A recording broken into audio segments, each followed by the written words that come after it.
মুসলিম বিশ্বের আজাদী আন্দোলন আমরা নেতৃত্ব দিব ইনশাআল্লাহ। ঢাকা থেকে আমরা যে নেতৃত্ব দিব সেই নেতৃত্বের মাধ্যমে ইনশাআল্লাহ আগামীর ফিলিস্তিন মুক্ত হবে ইনশাআল্লাহ। কাশ্মীরের মুসলিমরা আজাদী পাবে ইনশাআল্লাহ। উইগরের মুসলিমরা আজাদী পাবে ইনশাআল্লাহ। রাখাইনের মুসলিমরা মুক্তি পাবে ইনশাআল্লাহ। ইরানের মুসলিমরা মুক্তি পাবে ইনশাআল্লাহ। আমরা বলতে চাই, আমরা দেখতে পেয়েছি গত বছর জুনের 12 দিন ব্যাপী যুদ্ধের পরে ইসরায়েল এবং মার্কিনীদের সাথে যে আলোচনা চলছিল, সে আলোচনা পরবর্তী আমরা বিশ্বাস করেছিলাম, আমরা আশা করেছিলাম ডিপ্লোম্যাটিক সলিউশনের মাধ্যমে এই যুদ্ধ বন্ধ হবে। কিন্তু আমরা দেখতে পেয়েছি এই আলোচনা যখন চলছে সেই সময়ে এই ইসরায়েলি কাপুরুষরা, এই মার্কিনী কাপুরুষরা তারা নিরহ মানুষদের উপর হামলা করে শত শত মানুষকে শহীদ করেছে। আমরা ঠিক এই বছরও দেখতে পেয়েছি যখন আলোচনা চলছিল, সেই আলোচনার মুহূর্তে এই জায়নিস্টরা, এই মার্কিনী সাম্রাজ্যবাদীরা নিরহ মানুষদের উপর হামলা করে তারা শত শত মানুষদেরকে শহীদ করেছে।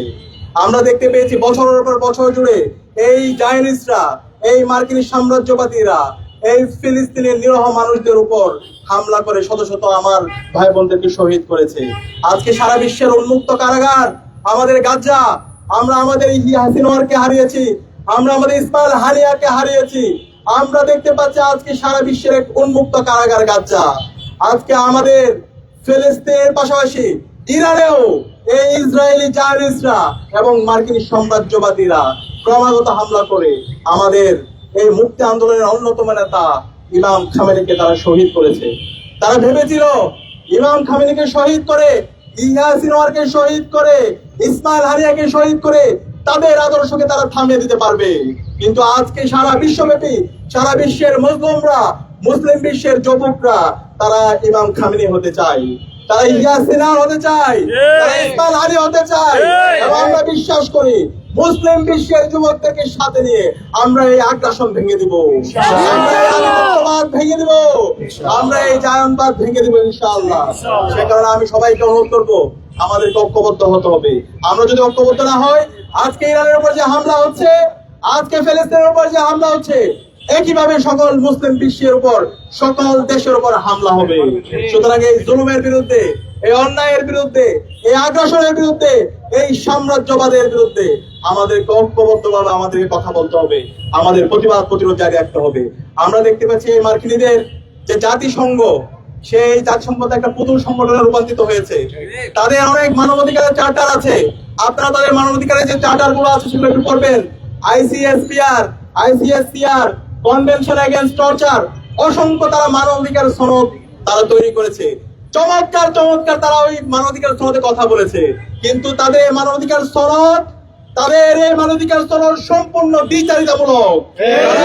নাগরিকদের অধিকারের কথা বলে, একইভাবে তারা ফিলিস্তিনে আমার মা বোনদেরকে তারা শহীদ করে, তারা মানবাধিকার রক্ষার কথা বলে, তারা ইরানের মধ্যে হাজার হাজার নাগরিকদেরকে তারা হত্যা করে। সুতরাং এই ধরনের পুতুল সংগঠনকে আমরা ধিক্কার জানাই। আমরা বলতে চাই মুসলিম বিশ্বের যে OIC আছে এবং মুসলিম বিশ্বের যত সংগঠন আছে সেগুলোকে কার্যকর করতে হবে এবং মুসলিম বিশ্বের যুবকদেরকে ঐক্যবদ্ধভাবে এই অন্যায়ের বিরুদ্ধে, এই আগ্রাসনের বিরুদ্ধে, এই সাম্রাজ্যবাদের বিরুদ্ধে, জায়নবাদের বিরুদ্ধে আমাদেরকে প্রতিরোধ জারি রাখতে হবে। আমরা বাংলাদেশ থেকে শহীদ ইমাম খামেনিকে শ্রদ্ধার সাথে স্মরণ করছি, আল্লাহর কাছে দোয়া করছি, আল্লাহ পাক সুবহানাহু ওয়া তাআলা ইমাম খামেনিকে জান্নাতুল ফেরদৌসের মেহমান হিসেবে কবুল করো। আমাদের সাথে আদর্শে অমিল থাকতে পারে, কিন্তু অন্যায়ের বিরুদ্ধে, জুলুমের বিরুদ্ধে, সাম্রাজ্যবাদের বিরুদ্ধে আমাদেরকে কথা বলতে হবে। আমরা যদি কথা না বলে চুপ থাকি, তাহলে আজকে ইরানের উপর যে হামলা হচ্ছে, আজকে ফিলিস্তিনের উপর যে হামলা হচ্ছে, ঠিক একই হামলা আমার উপর হবে, আমার দেশের উপর হবে, মুসলমানদের উপর হবে। সুতরাং আমাদের মুসলিম যুবকরা বেঁচে থাকতে আমরা বসে থাকবো না, আমরা আমাদের প্রতিরোধ জারি রাখবো। আমরা আল্লাহ সাইদ হুজুরের ভাষায় বলতে চাই, বিড়ালের মতো 500 বছর বেঁচে থাকার দরকার নাই, সিংহের মতো 1 ঘন্টা বাঁচতে চাই। ইমাম খামেনি, ইয়াহিয়া সিনওয়ার, ইসমাইল হানিয়া এবং আমাদের যারা নেতৃবৃন্দ ছিল তারা বিড়ালের মতো বেঁচে ছিল না, তারা সিংহের মতো সারা জীবন গর্জন দিয়েছে, তারা ফিলিস্তিনের আজাদী আন্দোলনের কথা বলেছে, সারা বিশ্বের মুসলিমদের পক্ষে নিয়েছে।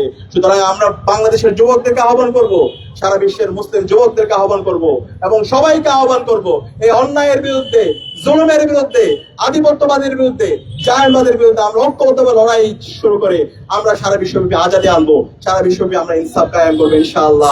ইনকিলাব জিন্দাবাদ। ইনকিলাব জিন্দাবাদ।